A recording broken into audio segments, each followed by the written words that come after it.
for a lot of people, they get to a point in their life at some time where they say, this just isn't enough anymore. What I thought I wanted to do in my retirement. And they have to reinvent themselves. The people that age successfully, Kosta, are willing to be honest with themselves and reinvent themselves and find something new to bring themselves joy. And for a lot of people, it's paying it forward. It's finding some way to give back. Hey y'all, it's Kosta. Today I'm here with my guest, Star Bradbury, aging life care specialist, founder of Senior Living Strategies, and author of Successfully Navigating Your Parents' Senior Years. Star, over the past 25 years, you've helped thousands of families navigate senior living and care. I want to start this episode with a personal question for you and the title of our episode. What does aging successfully mean to you? Well, first of all, thank you for having me on your podcast.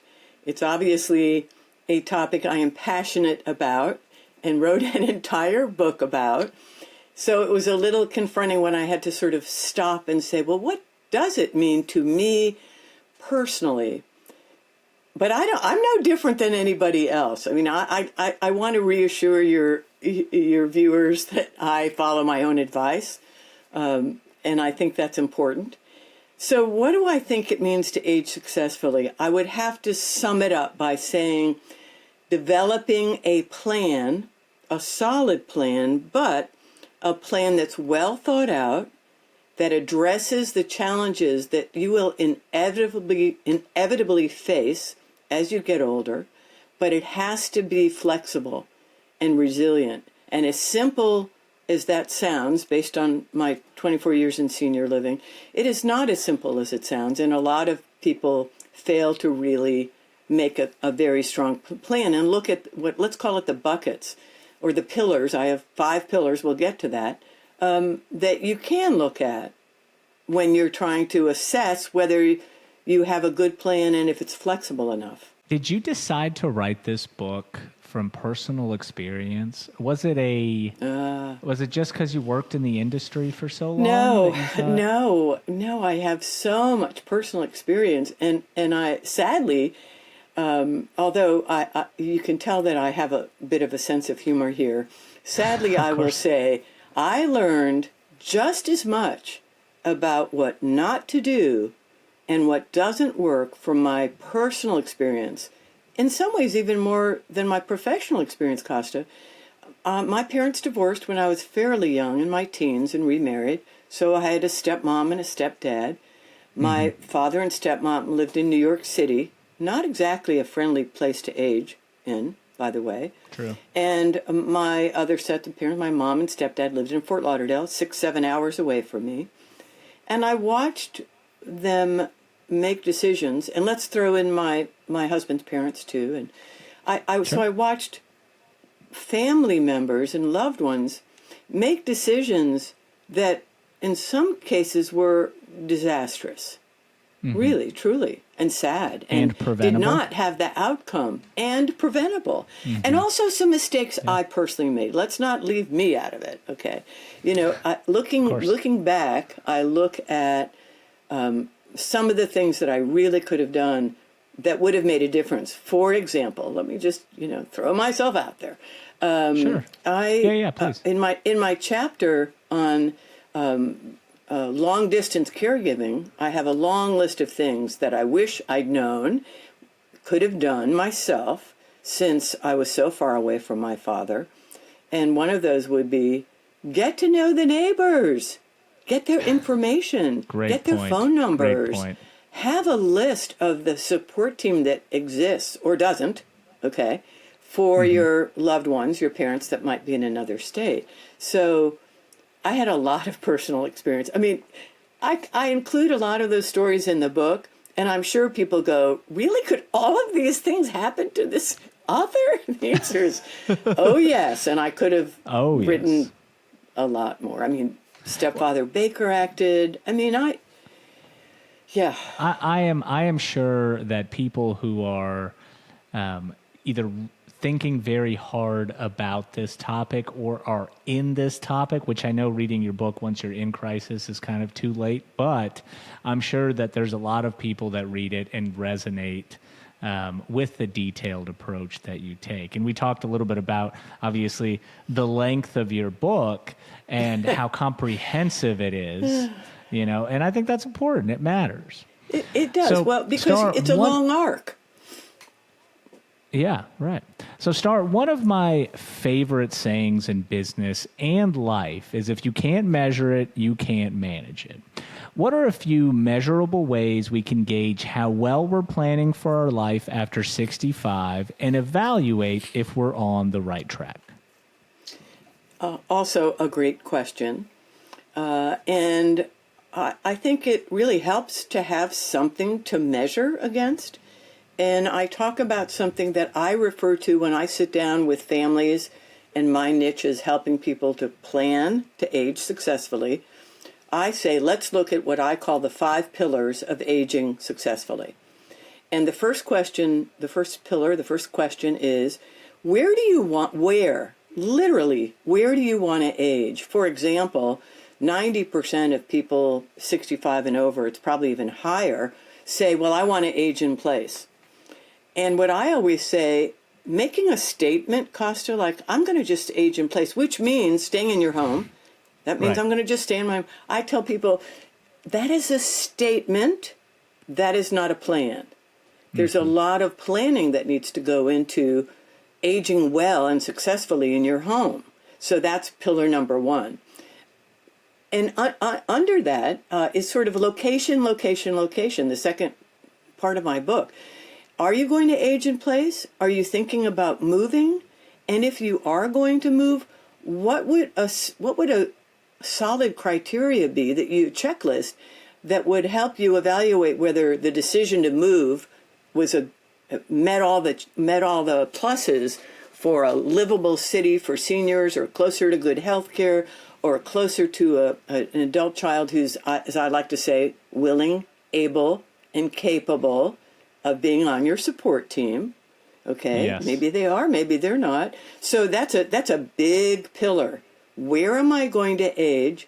And the criteria for that has to be what's going to allow me to have that support team I need and to be as independent for the longest possible time. Pillar number 2 is a little quicker to explain. It's, do I have all the critical medical documents in place that I need? Now, most people think, oh, you mean like a living will and healthcare surrogate? Yes, absolutely. And I don't think you'll be surprised to know how many people have not completed advanced directives. But there's a host of other documents and things to think about under that heading, that pillar of medical. The third pillar, Kosta, is legal. No surprise there. Have you done a will? Have you done a trust? Have you appointed your power of attorney? Are all of your legal documents? And under legal documents and legal affairs, there's a long list of things, too, that you should look at, like insurance policies or long-term care insurance policies or survivor benefits. Or did your parents were they veterans? Are there benefits that you would know nothing about? You should inform yourself about all of those kinds of information before a crisis. The fourth one is really important, and I know you've done shows on this. How am I going to pay for long-term care? How am I going to pay for long-term care if I need it? Whether it's home care, you are in the business, you know this. Assisted living, skilled nursing. And the fifth pillar is, and I think this is so critical, how am I going to stay engaged in life, connected to my community, connected to my family, so I'm not isolated and lonely? What I say is, what is your purpose and passion that's going to keep you getting up every day and engaged in life? So those are my 5 pillars, and I could go on, but I thought at 5 I better stop, Kosta. 6 might be too many. Well, Star, we're going to talk about your book, Successfully Navigating Your Parents' Senior Years, quite a bit in this episode. So please, it's totally okay to spend as much time as we need to. For anyone that hasn't read it, it's broken into 4 parts. Develop a plan, location, when your parents need more help, and a prepared exit plan. And let's talk about that last part, because I think so many people are scared to address it. What is a good exit plan? Well, this is always a hard topic to bring up because, as you know, people are afraid to talk about this on every level. Everything from, oh, I don't know if I can talk to my parents about if they've done a living will. This is even harder because now you're talking about an exit plan. You're facing death. You're facing your own mortality. You're facing the dying process. And if we could check, as I like to say, we could check the box, Kosta, that said, I want to live to 98. I want to be 100% strong mentally and physically. And then I'm going to check the box that says, I get to die in my sleep peacefully and never wake up. No problems, right. No issues, no medical concerns. We'd all check that box. Mm-hmm. But that is not the statistics. And for the number of people, Kosta, who say, well, of course I want to die at home. I want to be surrounded by my family. I want this peaceful space. I want to have the music playing that I want, or somebody singing or reading my spiritual readings. But that is not what happens. You know that. Anyone in healthcare knows there's a huge percent of people that die in the hospital. So I think one of the things to really ask yourself or ask your loved ones is, what is a good death? How would you plan for a good death? We do all this planning, Kosta. We plan when we have babies. We plan our marriages. We plan our retirement. But we don't really think about death as a time where we could plan. And the planning has to be prior to the event itself. That has to do with the decisions you make along the way as your medical options, your medical choices. Do you really want to do one more surgery? Do you really want to add one more round of chemo? I like to tell people that a good exit plan focuses on quality of life first and treatment second. Can I ask you kind of a controversial question? I think course. It's important because there are so many people out there that are wrestling with this issue. What if you're one of those people in America or even in the world that say, I don't want to take care of my parents when they get older? I mean, what do you say to those And I talk types of about that in the book. individuals? I really, really encourage people to never, ever agree to a plan you know you can't do. You know, whatever the reason is, whether it's time constraints, financial constraints, emotional abuse as a child from parents you barely talk to, or whatever your situation is, I'd like to tell people who are listening, they can still be helpful from a distance. They need to set their boundaries about what they can do. And I tell people their own health, their own mental health or physical health does not need to be put on the stake because they feel compelled to take care of their parents if they absolutely can't. Right. However, having said that, I have worked with so many families, literally thousands, and it's very sad to me when I see estrangement that isn't healed before death. And I say that partly because of the aftermath, meaning the adult child still living that never repaired things on any level whatsoever with their deceased parent, and then they've missed any opportunity. So I know I'm hedging my bets here, but there are situations where somebody just cannot do that. They cannot be the caregiver. Right. And I don't have any judgment personally about that. When I consult with families in that situation, we'll find ways to provide assistance or help without that direct hands-on care. I would also say try to heal on some level because you're the one that will pay for it after they're gone. That's my personal experience and my professional observation. That is great advice. Now, when you're working with families, especially in the beginning, what's normally the most overlooked or misunderstood aspect of aging for your clients? I love this question. Well, I like to sort of help people understand what they might be facing by describing in my book sort of the stages of retirement. And I credit a friend for this because I just love it. I talk about the go-go years, the slow-go years, and the no-go years. Okay. And one of the biggest mistakes is that adult children see their parents after they've retired and they're like, oh my gosh, I can't even keep up with them. They're traveling hither and yon. They're all over the place. They're busier than they were when they're working. Oh, they're doing great.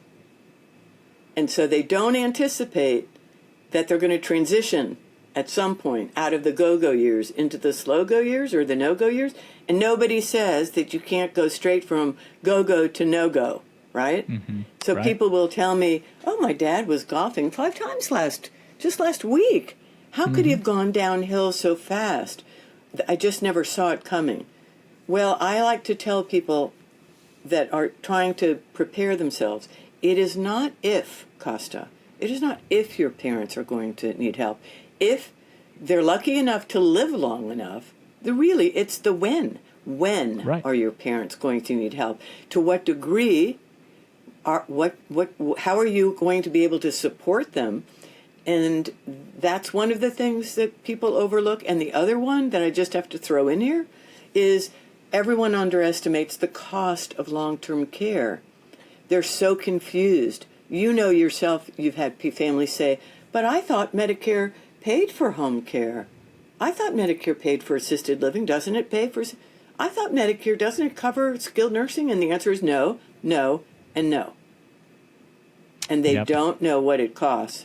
So I want to tell people who are wondering, go look up, Google or whoever your search engine is, the Genworth Cost of Care Survey. Genworth is a big, big insurance company. They do this national survey that's surveying the costs across the United States. You can go to the Genworth Cost of Care Survey, put in your zip code, and it will show you the cost in your area, which is drastically different from state to state, can be, for home care, home health care, assisted living, skilled nursing, you name it, they're going to give you the median cost in your area. And the best thing, Kosta, is they have a calculator I always tell people, sit down before you play with that calculator. That projects future costs, and you can go to 2050, 2060 and see what you might be paying as the adult child when you are 80. It will get your attention.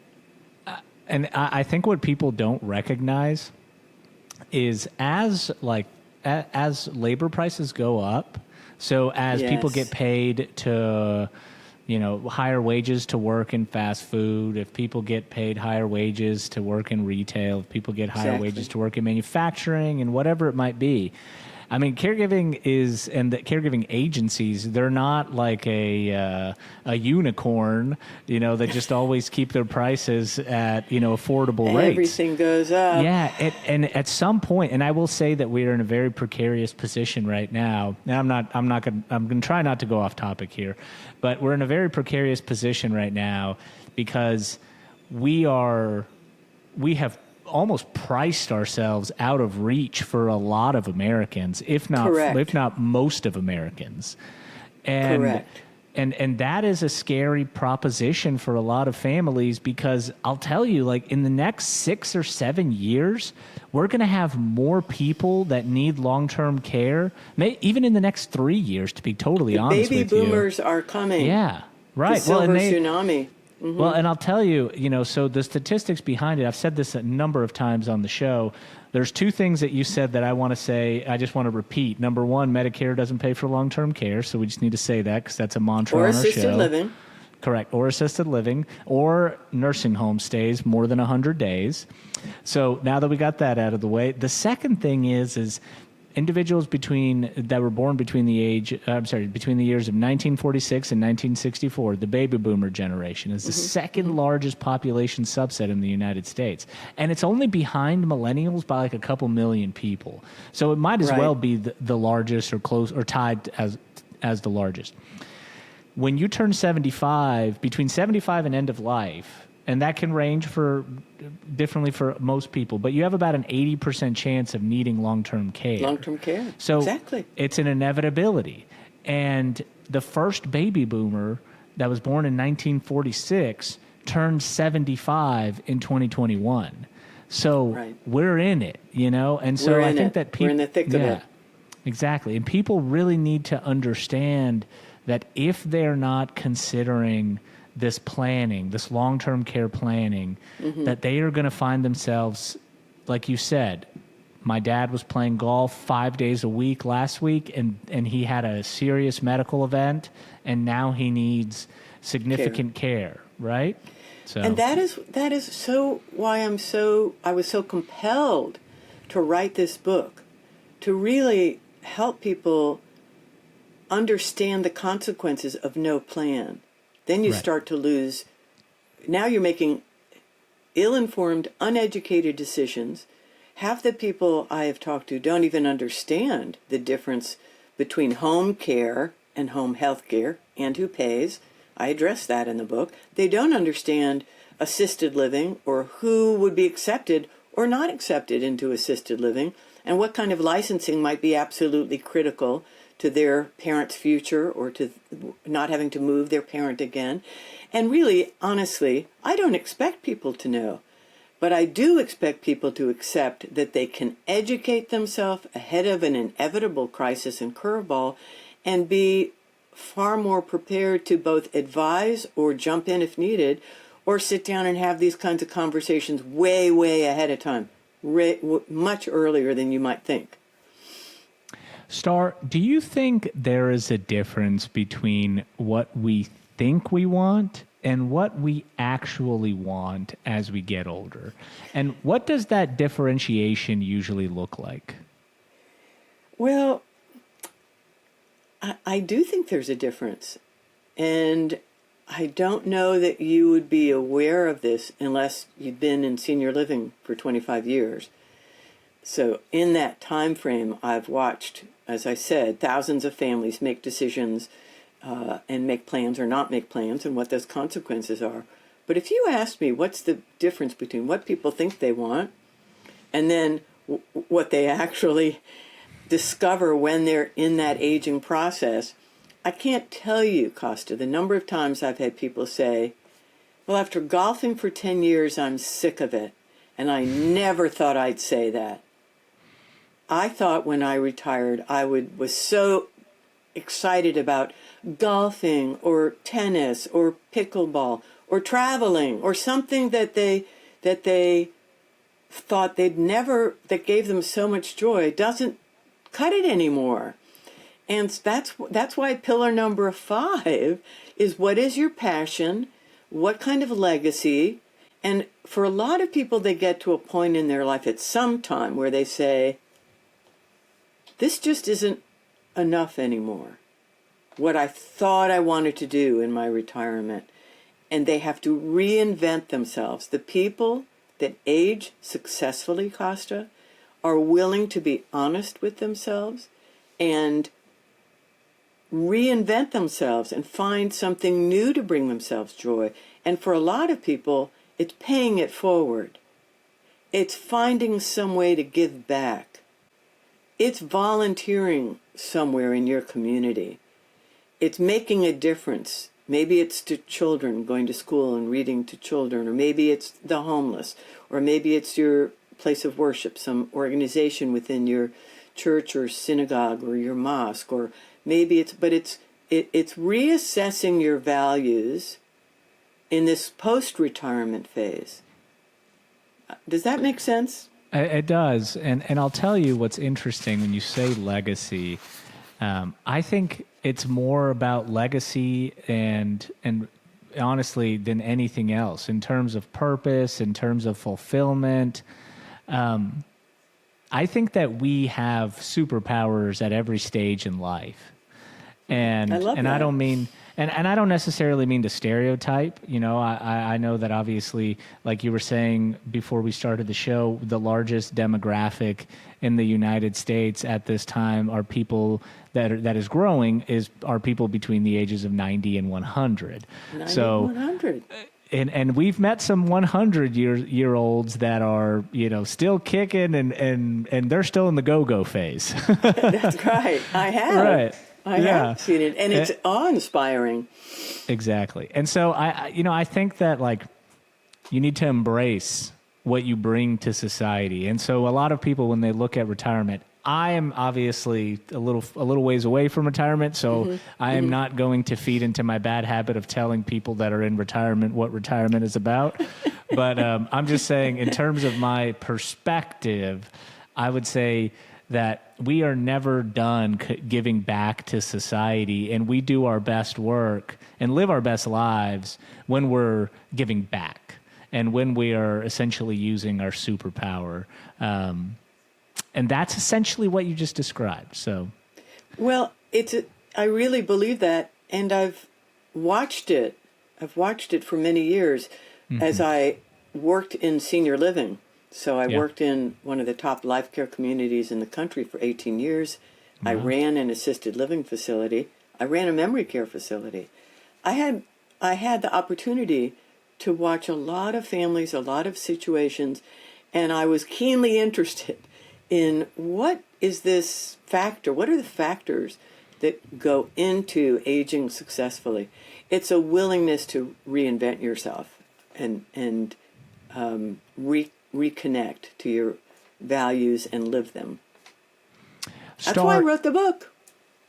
There you go. Star, independence and maintaining independence is one of the greatest goals of everyday success for anyone getting older. What's your best advice for someone seeking to maintain that independence as they age? Well, in my book, I discuss two principles, Kosta. Principles that you can apply no matter what age you are, but certainly as a baby boomer or certainly as you're aging, and also a principle that families can use to help loved ones and their parents. And that principle is, how can I maintain and prolong my independence for the longest possible time, and to use that principle truly as your foundation and your framework to making decisions. And then principle number 2 is what I call just-in-time senior planning, which is, don't burden yourself with trying to make a plan for 10 years. It's going to look very different when you're 70 or 80 or 90, but trying to plan for 10 years out is just a poor use of your resources, whether they're financial or emotional. Stick to a 3 to 5 year window as you're planning, but like with the Japanese just-in-time inventory control concept that was very popular, I took that term from them. It implies what's called continuous improvement. Yeah. So if I were to say what the key things are to maintaining independence, number 1, stay flexible. Number 2, be ruthlessly honest with yourself and your partner or your spouse. Number 3, keep applying principle number 1. What can I do to maintain? And it may not be staying in your home, Kosta. You may have said, I am aging in place. I'm never leaving my home. I have a client named Sharon who is 93, and she said that. I'm not leaving my home. This is where I'm going to stay. And then at 93, she realized her home was taking up too much time. It was taking up too much money. She said, I think it's time for me to invest in myself instead of maintaining my own. I need more help, but I'm not ready to move closer to family. And she was brave enough, flexible enough, ruthlessly honest with herself. After saying, I will never leave my home, she moved into a full-service retirement community, a fabulous community that provided the support she needed to maintain her independence. No more shopping, all her meals, transportation provided, 24-hour security, home care on site if she needed it. Now, this was independent living. So you see how applying that principle could be used in so many situations, so many different situations. Like let's take this situation. What if you had a mom or dad who had dementia, and you knew it was going to be progressive, and they were getting worse? And someone would say, we have to leave them at home. I don't want to move them. And then you also see that's not working. Maybe mom is now wandering at 3 a.m. Dad is exhausted taking care of mom. And you have to be flexible. You have to be honest.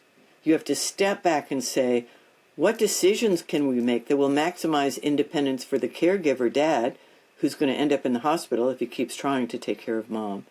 And how can we support mom as her dementia progresses? Well, again, if you're maintaining independence for those two people, Kosta, it might be time to consider memory care facility that's going to provide mom with that care. Let dad get some sleep at night and see her as much as possible, or live nearby, or live in an independent living in the same community that offers memory care too. So you have to be flexible. You just can't get through these challenges and curveballs without it. So here's the $1 million question. Why do we avoid the topic of aging so aggressively? And what can we do to normalize getting old? Well, I think it's a straight line from why do we avoid this topic.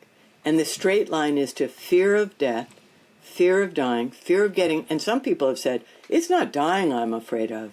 It's illness, incapacity, physical limitations, pain. So it's really understandable when you put it in that context. Nobody wants to become infirm. Nobody wants to lose their independence. So I have great compassion for anybody that's experiencing that or feeling that, because it's real. There's, like I said, we're apt to have some challenges along the way. And because we don't know, we can't go get our palms read and nobody's going to tell us, exactly what's going to happen. But you also need to be a realistic optimist. Absolutely. That's the term I describe myself, where you're realistic about what you're going to face and try to plan for some of those events so that you have more choices, more options for yourself. But I have good news for you, though. Well, wait, I know you have a question. No, please, go ahead, finish. Okay. My good news is that there's a tremendous movement in the aging industry nationally today to change how we look at aging. I've been getting an online newsletter called Ending Ageism Together, Changing the Narrative, and I love it. There's all kinds of ideas and workshops on there called How to Be an Anti-Aging Social Media Influencer, or how corporations and businesses can change how they portray older people and change this negative attitude towards ageism. And there's a wonderful book I want to mention that I read, that I wrote about on my blog, and it's Dr. Rebecca Levy, and her book is called Breaking the Age Code. Have you read it? I haven't read it before. It's wonderful. No. Oh, I want to encourage you to read it, because she says that, quote, the data about how your beliefs about aging determine how long and how well you will live. Many of the health problems formerly considered to be entirely due to aging, such as memory loss, hearing decline, and even cardiovascular events, are instead influenced by negative age beliefs that dominate the United States. And the data in countries where wisdom is celebrated and revered, then the data is quite different. So it's powerful. How you feel about yourself as you age, what our culture tells us about older people, is a powerful, powerful influence. Well, I think a lot of people don't realize, and you said how important it is to be optimistic, and we've obviously touched on at length how important it is to be prepared. What a lot of people don't realize is, and I just heard the statistic the other day, so it may be rather shocking. I'm sure you know it, but one of the very sad points of aging and people over the age of 65 is the suicide rate within that population subset. It is very, it's scary to the degree that people have sort of said, I don't want this, I don't want to become a burden. And we've pushed, right. And we've pushed this narrative as a society, like our parents are becoming our burdens. And it is, it's obviously people that are in their younger years and people in their older years. And when I say younger, I mean under the age of 35, but that are having these suicidal situations occur. And I feel like you said, it's because we've created this narrative that's putting people in an untenable position and they have nowhere to go. And so we need to take that box that we put them in and literally take all the walls off and take it away and give people the dignity that they deserve and give it back to them. Well, that goes back to pillar number 5. How can I stay engaged and connected in my community, and what is my purpose and passion? Because when people think about killing themselves, they have lost that. They don't feel connected. And COVID taught us how deadly, truly deadly, isolation and loneliness. And those percent of people who are feeling, even young people, which makes me so sad, isolated and lonely, they're not connected. And so when I sit down with families, I will say, now keep in mind, as you're making this plan to age successfully and trying to maintain your independence for the longest possible time, if you know that staying socially connected is critical to your physical and mental health, do you think it's a good idea to stay in your home 20 miles out of town, living all by yourself, no matter how gorgeous your home is, no matter how beautiful it is, if you're alone? And I just helped a gentleman figure out that he was depressed and lonely. His wife had died 8 years ago. He had a beautiful home, but he recognized that he was not going to be able to stay there and be healthy and independent, and he moved to a community that provided friends and activities. Life is a compromise, Kosta. I don't tell people they're not going to miss their home, but that home can be a prison. And I have seen that when I had to go in and do assessments for people moving into assisted living. Lonely people in beautiful homes, disconnected from family and community. It's more important. A community can contribute more to your health than even doctors can at times. Star, we always like to end the show with a call to action. If you had to start the process of senior planning for a parent today, what would you do first? Well, I know this sounds really self-serving, but the first thing I would say is go buy my book and read the book as a guide. If you think, oh, I don't need this for 10 years, don't wait. And if you're a senior yourself listening, I've had lots of people say, you know what, I'm buying one for myself and I'm buying books for my kids. And then we're going to plan a Zoom call because, as I like to say, these conversations, the one thing I would say, have to start early. That's the one thing I would say. Don't wait. So people say, well, what's the perfect time? When your parents are in their 60s, long before they even retired. And the beauty about that is it gives people an opportunity to do a lot of listening, a lot of soft questions. You're not saying, have you done a will? Have you done a living will? What about this good death thing? You're not starting there, Kosta. You're like years before any of those conversations, potentially, ideally. You're saying things like, hey, I wonder, are you going to stay in Cookeville when you retire? Or you think about moving to Florida, closer to your sister, your brother? What are you thinking about doing? Oh, you want to stay and age in place? I'm a little worried about that, Mom, because all the bedrooms and bathrooms are up 2 flights of stairs, and there's no bedroom or bathroom on the bottom floor. Maybe we could remodel that, or build a mother-in-law suite. Or what about a tiny house option? There's all kinds of ways to have fun talking about things long before there's a crisis. Because guess what, Kosta? People are not more willing as they get older to have these conversations. The time to have them are when there's zero crisis, zero diagnoses, zero emergencies. Lots of time, like my imaginary family, the Spencers, that weave through the whole book about how they deal with making a plan and unexpected curveballs. So yeah, start the conversation early.